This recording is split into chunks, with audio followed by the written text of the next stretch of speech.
ناظرین، اسلام آباد کو مملکت خداداد پاکستان کا دارالحکومت بنانے کا اعلان 1959 میں ہوا۔ اس سے قبل اس سرزمین پر کم و بیش 160 دیہات آباد تھے۔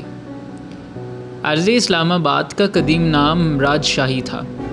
ماہرین ارضیات کی تحقیق کے مطابق یہاں پر لاکھوں سال پرانے انسانی قدموں کے نشانات ملے ہیں۔ یہاں انسانی زندگی کے آثار بہت پرانے ہیں۔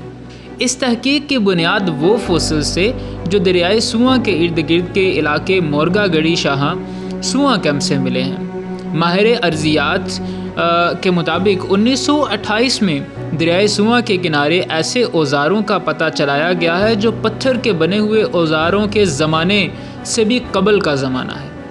مورخ اگر اس دھرتی کے ماضی پر نظر دوڑائے تو اسے ہر سیکٹر یا سب سیکٹر میں ایک گاؤں آباد نظر آئے گا، بلکہ اس کے اولین آباد کار بما اپنی شناخت اور بما اپنے شجرہ نسب کے آباد دکھائی دیں گے۔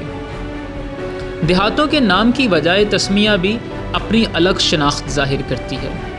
شہر کی تعمیر کے دوران مارگلہ کے دامن میں واقع بہت سے دیہات جیسے نورپور شاہاں، شاہدرہ، سید پور اور گولرہ شریف کو اسلام آباد کا دیہی علاقہ قرار دے کر ان کی اصل شکل کو برقرار رکھا گیا ہے۔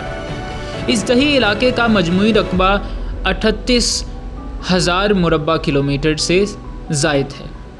سید پور اور شاہ اللہ دتہ قدیم ترین دیہات ہیں اور سید پور کا پرانا نام فتح پور باولی تھا یا فتح پور باولی تھا۔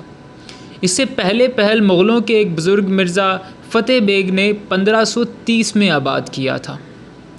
ناظرین، 1580 میں مان سنگھ نے کابل جاتے ہوئے سید خان گکھر کو یہ جاگیر عطا کی۔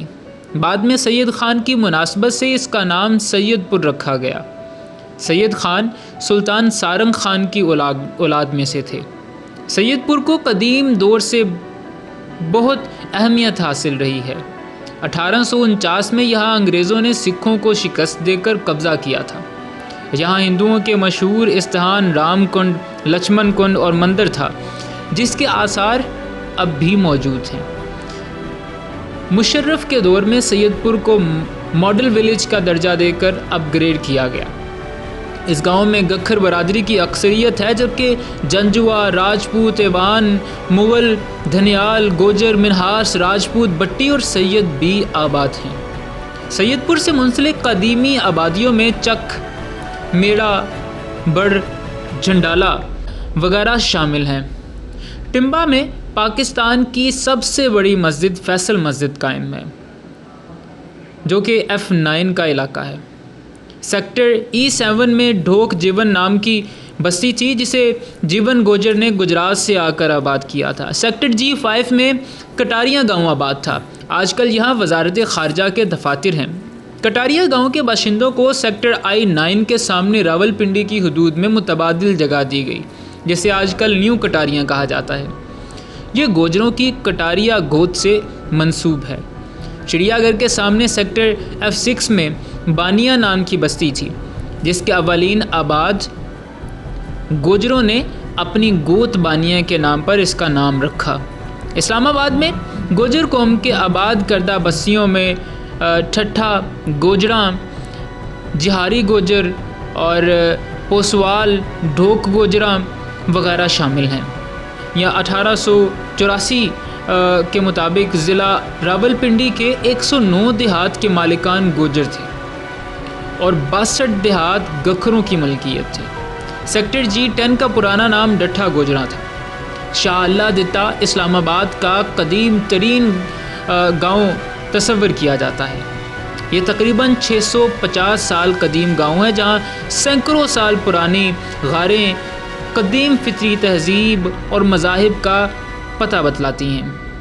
اسلام آباد سے بہارا کہو جاتے ہوئے مڑی روڈ پر ملپور کی قدیم بستی واقع ہے۔ یہ گاؤں بھی ابتدا میں قطب شاہی ایوانوں کا تھا اور راول ڈیم کی حدود کے اندر واقع تھا۔ بعد ازاں اسے نیو ملپور کے نام سے بسایا گیا۔ یہ گاؤں سردار بدن خان آوان نے پہل آباد کیا تھا، بعد میں یہ گکھروں کی ملکیت میں آ گیا۔ یہاں کمیال، ملیار، اور شیخ بھی آباد تھے۔ 1976 میں وزیر اعظم ذوالفقار علی بھٹو مرحوم نے اسے ماڈل ولیج کا درجہ دیا تھا۔ موجودہ کنونشن سینٹر کے قریب ڈھوک کی چھوٹی قسم ڈوکری کے نام کا چھوٹا سا گاؤں آباد تھا، جو 80 کی دہائی تک ایک مزدور بستی کے طور پر آباد رہا۔ بعد ازاں اس کا نشان مٹ گیا، البتہ ڈھوکری سٹاپ نے اس کے نام کو زندہ رکھا ہوا ہے۔ موجودہ آب پارا کے قریب باغاں یا باغ کلاں نام کی بستی تھی۔ اسلام آباد شہر کی تعمیر کی ابتدا اکتوبر 1961 میں اسی باغ کلاں گاؤں سے کی گئی۔ نورپور شاہ حضرت شاہ عبد اللطیف کی آمد سے قبل چورپور مشہور تھا۔ یہ علاقہ ایمان کی روشنی سے منور ہو کر نورپور کہلانے لگا۔ راول ڈیم نالہ کورنگ پر تعمیر کیا گیا ہے۔ یہ نالہ مارگلہ اور مری کی زیریں پہاڑیوں کو چشموں اور برسات کے پانی سے سارا سال بھرا رہتا ہے۔ ڈیم کے موجودہ رقبے میں کئی گاؤں آباد تھے، جن میں پھگریل، شکرا، کماگری اور جس میں مچھریالاں شامل تھے۔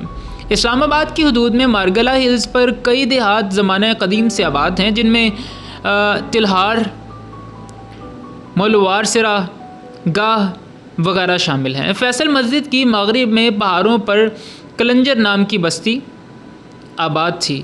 موجودہ جناح سپر مارکیٹ کے قریب روپڑا نام کی بستی تھی۔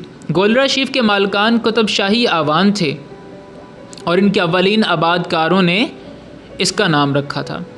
میر جعفر گولرا کے قریب ایک چھوٹا سا گاؤں ہے، اس کے ساتھ میرا سنبل جعفر نام کی بستی ہے۔ ان دونوں گاؤں کو جعفر نامی شخص نے آباد کیا تھا۔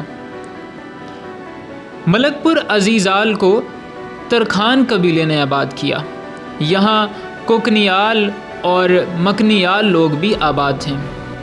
اسلام آباد کی حدود میں آباد دیہاتوں اور قصبوں کی فہرست بہت طویل ہے۔ گنگال اور ڈوک للیال نامی گاؤں کی زمینیں غوری ٹاؤن، اسلام آباد ایئرپورٹ، نور خان ایئر بیس کے رن وے کے نیچے بھی ہیں اور اسلام آباد ایکسپریس وے کے نیچے بھی ہیں۔ فضائیہ کالونی بھی ان دیہاتوں کی زمینوں پر آباد ہیں۔ اکثر بستیوں کی شناخت مٹ چکی ہے، ان کی جگہ ماڈرن سیکٹرز تعمیر ہو چکے ہیں۔ ناظرین، ان معلومات کو آپ تک پہنچانا ہماری ذمہ داری ہے اور اسے اپنے ہم وطنوں کے ساتھ شیئر کرنا آپ کی ذمہ داری ہے۔ اگر آپ اس طرح کی معلومات مزید حاصل کرنا چاہتے ہیں تو چینل کو سبسکرائب کریں۔